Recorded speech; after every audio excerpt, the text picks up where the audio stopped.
सभी साथियों को जय भीम। रानाडे, गांधी और जिन्ना। इस बुक में जैसे आपने पिछली कड़ी में जाना कि बाबा साहब कहते हैं कि नायक पूजा निश्चित ही खतरनाक है, जो भक्त को भ्रष्ट करती है और देश को जो है नष्ट करती है। इतनी जो है उन्होंने खुले शब्दों में चेतावनी दी।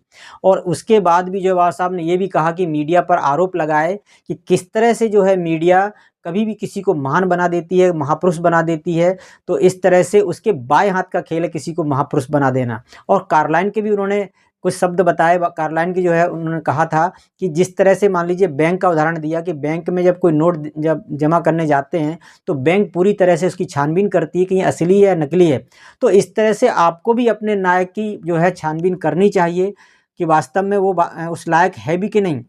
और इसके अलावा बाबा साहब ने ये भी कहा कि किस तरह से जो है उनको ऐसा लगता है कि हर जगह जगह कहते हैं जेब कतरों से सावधान, ऐसे हर जगह जो है नोटिस लगा देना चाहिए कि महापुरुषों से जो है सावधान, क्योंकि नए नए महापुरुष जो है रोज़ मीडिया पैदा कर देती है। और कार्लाइन के जो है शब्द उन्होंने बताए।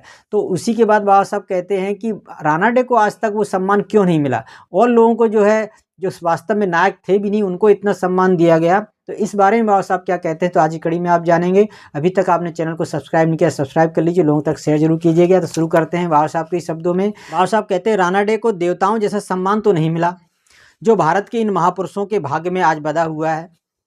मिलता भी कैसे, उनके पास कोई सीधा ईश्वरीय संदेश तो था नहीं कि ईश्वर ने कुछ कहा है, ना तो उनके पास कोई चमत्कार था और ना ही किसी चमत्कार प्रदर्शन का उनको वादा कि उन्होंने किया था कि आगे चल के कुछ चमत्कार होने वाला है आपके जीवन में। ना तो सरस्वती के वो कोई अवतार थे और ना ही उनके पास कोई देवी शक्तियाँ थीं कि इस तरह कोई चमत्कार दिखा दें। लेकिन इन अभावों को उन्होंने पूरा किया, ये कमियों को उन्होंने पूरा किया। भले ही रानाडे के प्रभुत्व और चमत्कार उन्होंने नहीं दिखाया इस तरह का, पर आपदाओं का पहाड़ भी हमारे सामने खड़ा नहीं किया। भले ही भारत की सेवा के लिए उनके पास कोई देवी शक्तियाँ नहीं थीं, पर उनके दुरुपयोग के संकट से भी तो वह बचा रहा। भले ही वह सरस्वती के अवतार नहीं थे, पर उन्होंने बुद्धि और मनोवृत्ति का वह विकृत जो वितंडावाद भी तो नहीं दिखाया। मतलब इस तरह से उन्होंने दुरुपयोग भी तो नहीं किया, जिसकी बुनियाद ही बेईमानी पर खड़ी होती है। उसने तो अविश्वास के बीज बो दिए और समझौते को दूभर बना दिया। अति उल्लास और असंयम पर उनका पूर्ण जो है अंकुश था। वो असंयमित नहीं थे और अति जो उल्लास में नहीं आते थे। उन्होंने अतिवाद का सहारा लेकर सस्ती प्रसिद्धि नहीं बटोरी कि इस समय हम भी जो है प्रसिद्धि बटोर लें। ये वास्तव में सच्चे व्यक्ति थे। लोगों की देश प्रेम की भावनाओं की हेराफेरी और खिलवाड़ करके उन्होंने लोगों को गुमराह नहीं किया। लोगों को गुमराह करके उन्होंने सस्ती लोकप्रियता हासिल नहीं की और ना ही वो इस तरह से महान दिखना चाहते थे। वास्तव में वो कार्य करना चाहते थे कि कार्य जो है वो अपनी ईमानदारी से कर रहे थे और राजनीतिक, सामाजिक सभी क्षेत्रों में कर रहे थे। वो किसी तरह की झूठी लोकप्रियता के उसमें नहीं थे। ना ही उन्होंने लोगों को किसी प्रकार का धोखा दिया, ना ही जो है अपने महापुरुष बनाने के लिए या कोई चमत्कार दिखाने के लिए किस तरह झूठ का सहारा उन्होंने नहीं लिया। तो आगे बाबा साहब कहते हैं उन्होंने कभी भी ऐसे घटिया हथकंडों का इस्तेमाल नहीं किया।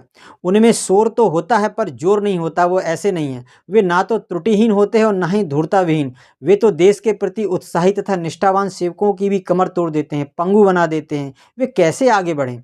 संक्षेप में रानाडे तो एक बुद्धिमान कप्तान की भांति थे। देखिए कितना, और एक मतलब चार चांद लगाने वाली जो बात है, बाबा साहब ने इतनी उपमाएं दी रानाडे के लिए। महापुरुष थे, एक पैगंबर की भांति जो है हिंदू धर्म के लिए आए।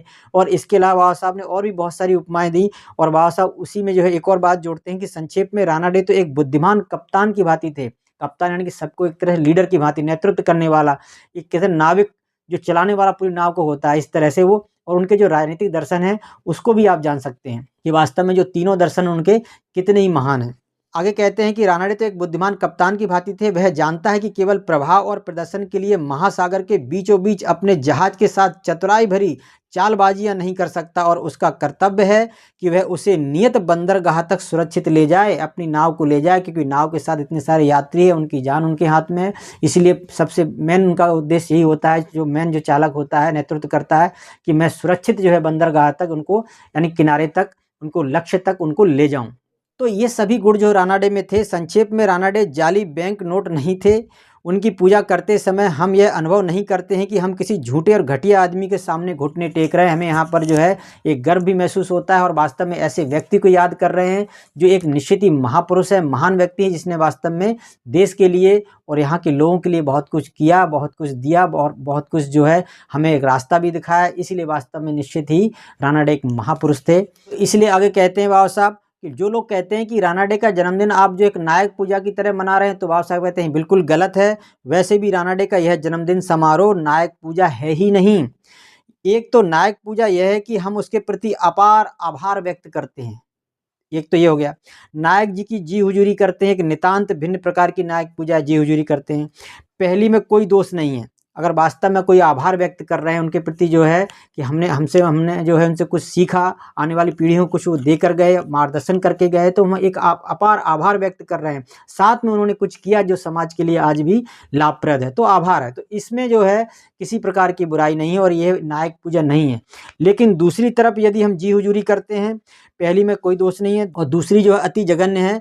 पहली तो हर उदांत चीज के प्रति मानव का आदर भाव है, महापुरुष तो केवल उसका साकार रूप होता है। दूसरी तो अपने स्वामी के प्रति खलनायक की भी स्वामी भक्ति करते हैं, चाहे वो कितना भी बेकार हो।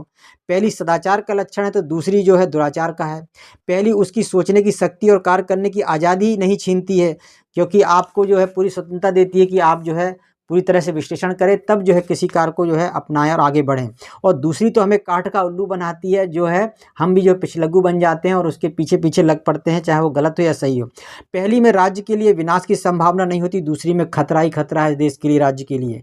संक्षेप में रानाडे का जन्मदिन बनाकर हम ऐसे आका की पूजा नहीं कर रहे हैं जो ना तो किसी के द्वारा चुना जाता है और ना किसी के प्रति उत्तरदायी है और ना किसी के द्वारा हटाया जा सकता है, बल्कि हम तो प्रशंसा सुमनों के ऐसे नेता को श्रद्धांजलि दे रहे हैं जिसने लोगों का मार्गदर्शन किया, स्पष्ट कहा, उन्हें ढोरों की तरह हाँका नहीं, उसने तो उनके सुविचारित निर्णय को कार्य रूप देने का प्रयास किया।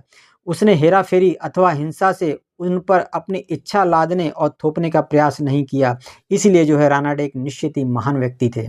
तो आप आगे कड़ी में जानेंगे कि बिस्मार्क, बाल्फोर और मोर्ले, इन्होंने जो है इस विषय पर क्या अपने जो है विचार व्यक्त किए और वास्तव में राजनीति क्या है, इस बारे में जो है इन तीनों के जो है महान जो लेखक हैं, महान विचारक, इनके विचार बाबा साहब ने इसमें जो है इनको जगह दी है। तो आप जुड़े रहिए इन कड़ियों से। मिलते हैं अगली कड़ी में। सभी साथियों को जय भीम।